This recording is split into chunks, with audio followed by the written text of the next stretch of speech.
अरे भाग्यवान, मेरे जूते कहाँ रखे हैं? मुझे बाहर जाने में देर हो रही है। तभी मालती कमरे में आती है। ये रहे आपकी जूते, मैं इन्हें साफ करने के लिए ले गई थी। अरे वाह, तुम कितनी समझदार हो, मेरे बिना कुछ कहे ही सारे काम कर देती हो। तभी मालती झिझकते हुए रमेश से कहती है, सुनिए जी, आपसे एक बात कहूँ, बुरा तो नहीं मानेंगे ना? अरे नहीं नहीं, बेफिक्र होकर कहो। शादी से पहले मैं अपने मायके में नौकरी करती थी।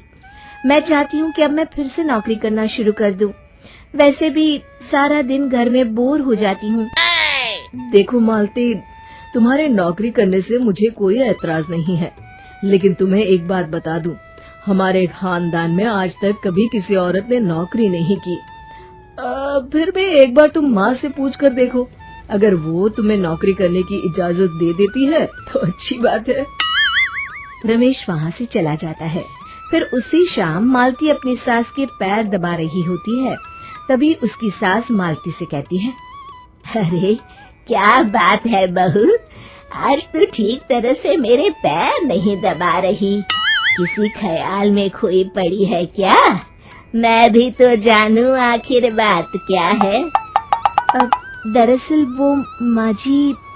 अरे हाँ हाँ बोलो, इतना सोच क्यों रही हो? माँ जी, अगर आप बुरा न माने तो मैं नौकरी करना चाहती हूँ।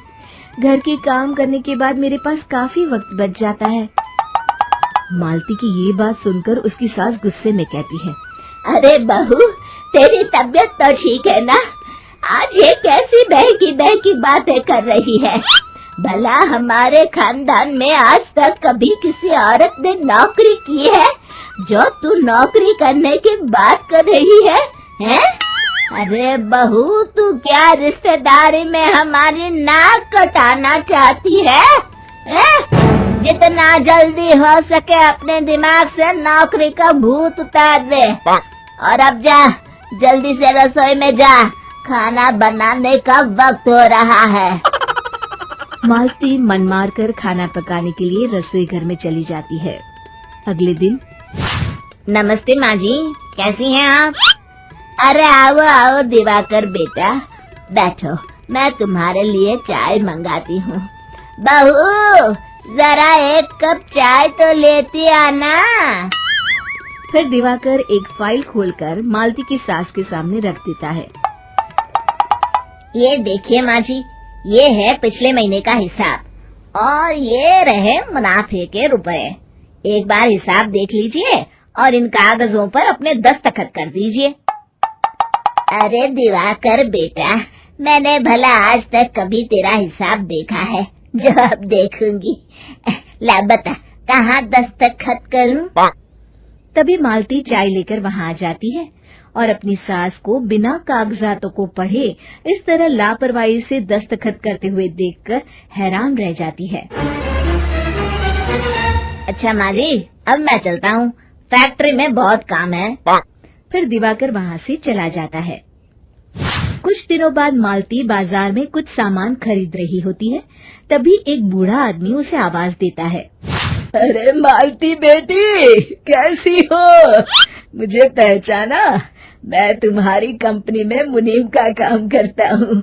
हाँ चाचा जी, मैं आपको बिल्कुल पहचानती हूँ। कहिए, कैसे हैं आप?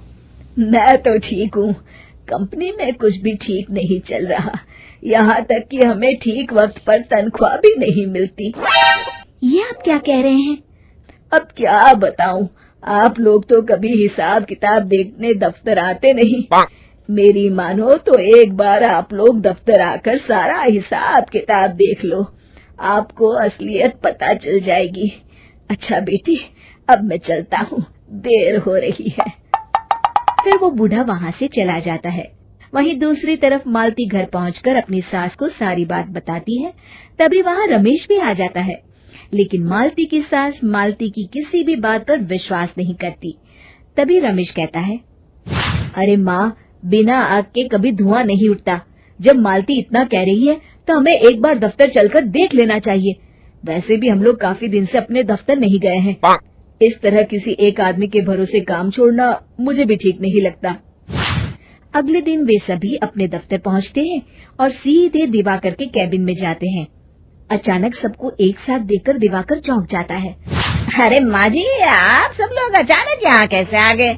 अगर कुछ काम था तो मुझे एक फोन कर दिया होता, मैं आपके घर आ जाता।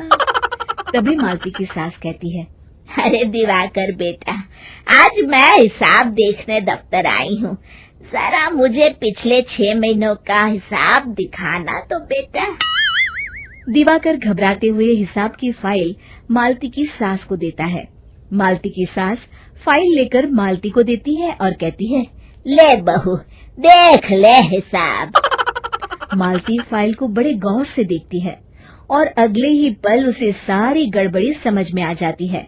वो अपनी सास से कहती है, माँ जी, मुनीम चाचा बिल्कुल सही कह रहे थे। हमारी कंपनी में पिछले 6 महीनों में जितना मुनाफा हुआ है, हमें उसका आधा पैसा भी नहीं मिला। यूँ समझ लीजिए कि 1 रुपये में सिर्फ चवन्नी ही हमारे हाथों में आई है। मालती की बातें सुनकर मालती की सास गुस्से से दिवाकर को पूछती है, क्यों दिवाकर, मेरी बहू जो कह रही है वो सच है? दिवाकर समझ जाता है आज उसका भांडा फूट चुका है।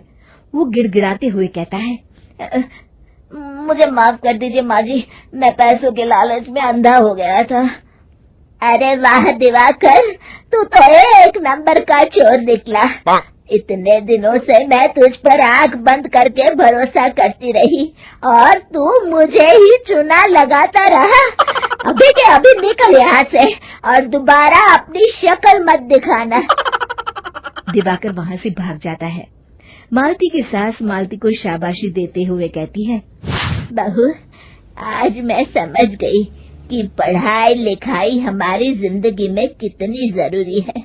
मैं बहुत किस्मत वाली हूँ जो मुझे तुझ जैसी बहू मिली है।